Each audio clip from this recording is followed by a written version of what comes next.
기사 하나가 나왔는데요. 미군 바이든 명령에 시리아 내 친이란 시설 2곳을 공습. 이게 시사하는 바가 뭡니까? 가자지구 전쟁과는 별개로 대이란 경고 메시지로 주목해야 한다고 하고, 금방 끝날 것만 같았던 이스라엘, 팔레스타인의 전쟁이 확전될 가능성이 점점 더 커지고 있어요. 그에 따라 지금 국제유가도 확전 우려로 89달러까지 재차 유가가 상승하는 모습인데, 유가가 재차 상승한다는 건 무엇을 의미하냐면 인플레이션에 대한 우려가 더 커질 수 있다는 걸 의미합니다. 폴 튜더 존스는 인플레이션 불황 속에서 비트코인이 가장 빠른 경주마라고 발언을 했는데요. 그럼 비트코인 차트를 한번 보겠습니다.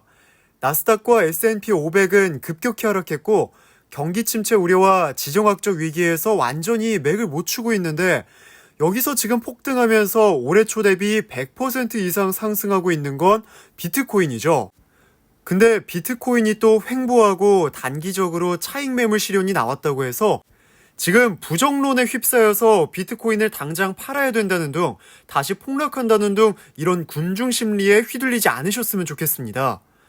점점 더 비트코인 현물 ETF나 반감기 때문이 아니라 지금 전 세계의 흐름, 국제 정세의 흐름이 비트코인이 중요하게끔 흘러가고 있고, 우리가 비트코인을 왜 모아가야 하는지 이유가 더욱더 뚜렷하고 명확해지고 있죠. 그리고 아서 헤이즈까지 금융위기 경보를 제기하면서 비트코인 구매를 촉구했다고 해요. 크립토 시장에서 예언의 신이라고 불리는 아서 헤이즈조차 지금 여러 가지 상황들, 국제정세 흐름이 불안정하고 지정학적인 리스크로 계속 커질 것이라고 합니다. 미국 10년물 국채금리가 빠지는 척했지만 계속해서 폭락하고 있고, 지난 3월에 전통 대형은행들이 줄줄이 파산했던 뱅크런 사태 기억나시죠? 은행들이 가지고 있는 대부분의 자산은 국채로 형성이 되어 있는데, 미실현 손익이 커지면서 줄줄이 파산하는 그런 시나리오가 충분히 또 나올 수 있습니다. 그러면서 미국 국채가 과거에는 안식처였는데 지금은 골칫거리가 되어버렸습니다. 지금 같은 시기에 더 가속화가 되고 있는 게 있는데요. 미국의 반대 진영에 있는 중국을 필두로 한 브릭스 국가들은 지금 미국 국채를 미친 듯이 내다 팔고 처분해서 금으로 바꾸고 있습니다. 표면적으로 보이진 않지만 이들이 금만 보유할까요? 아니죠. 당연히 디지털 금이라고 불리는 비트코인도 보유할 수밖에 없어요. 그리고 브릭스는 또 탈달러의 움직임, 브릭스 자국 통화까지 개발하면서 탈달러의 움직임을 보여주고 있습니다. 이런 불안한 시기에 비트코인이 더욱 빛날 수밖에 없는 상황들이 계속해서 펼쳐지고 있습니다. 심지어는 미국 편이라고 했던 유럽마저 점점 탈달러의 흐름을 구축해 나가고 있어요. 유럽 중앙은행이 디지털 유로화 기반을 마련하겠다고 하면서 본격적으로 디지털 유로화 준비 단계는 시작이 됐으며 조사 단계에서 얻은 결과를 토대로 구축됩니다. 미국의 편이라고 했던 유럽조차 디지털 유로를 발행하면서 점점 더 탈달러의 움직임을 준비하고 있습니다. 이렇게 개미들 투심이 흔들리고 또 가격이 횡보하거나 하락할 때마다 바이낸스의 CEO 창펑자오가 항상 하는 말이 있죠. Keep building. 계속 건설하고 구축해 나가라. 지금 여러분이 가져야 될 마인드가 바로 이런 마인드입니다. 내년에 비트코인 현물 ETF가 승인된다. 내년에 반감기가 온다. 이런 것보다 더 큰 글로벌 거시적 흐름은 비트코인으로 향하고 있다는 겁니다. 이게 무조건적으로 희망 회로를 돌리고 비트코인이 무조건 폭등한다는 게 아닙니다.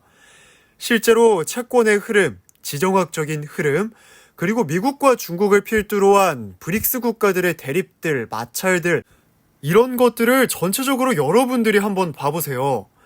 비트코인이 지금 이런 상황에 폭락하고 망할지, 급부상할지 답이 너무 뚜렷하게 나와 있습니다.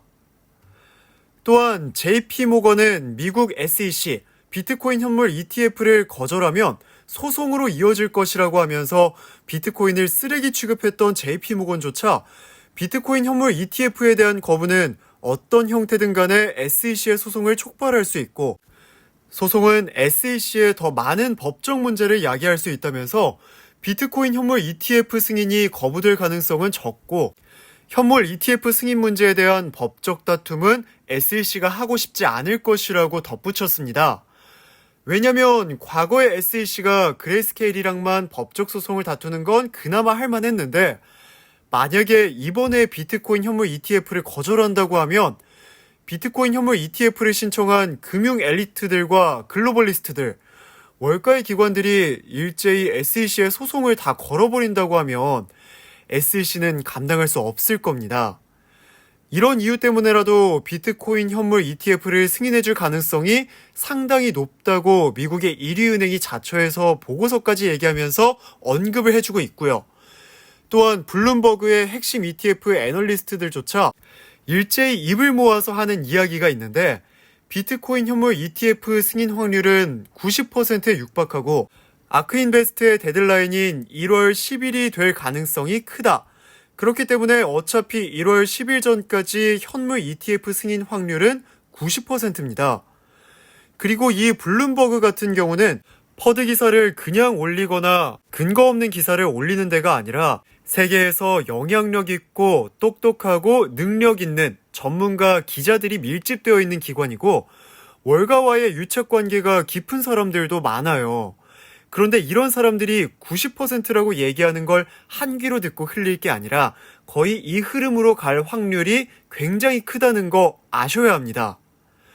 그렇다면 1월 10일까지 해봐야 겨우 한 달 정도가 남았는데 그 시간 동안 비트코인이 또 가격을 흔들면서 개미털기를 할 수도 있어요. 이때 털리면 안 되고 딱 한 달만 중심을 꽉 잡고 저랑 같이 계속 정진해 나가셔야 됩니다. 오늘 영상도 끝까지 시청해주셔서 진심으로 감사드리고요. 영상이 도움이 됐다면 구독과 좋아요 눌러주세요. 더 자세한 투자 전략이나 디테일한 투자 정보가 알고 싶으신 분들은 상단에 보이는 제 번호로 문자 남겨주세요. 감사합니다. 성공적인 투자 이어나가셨으면 좋겠습니다.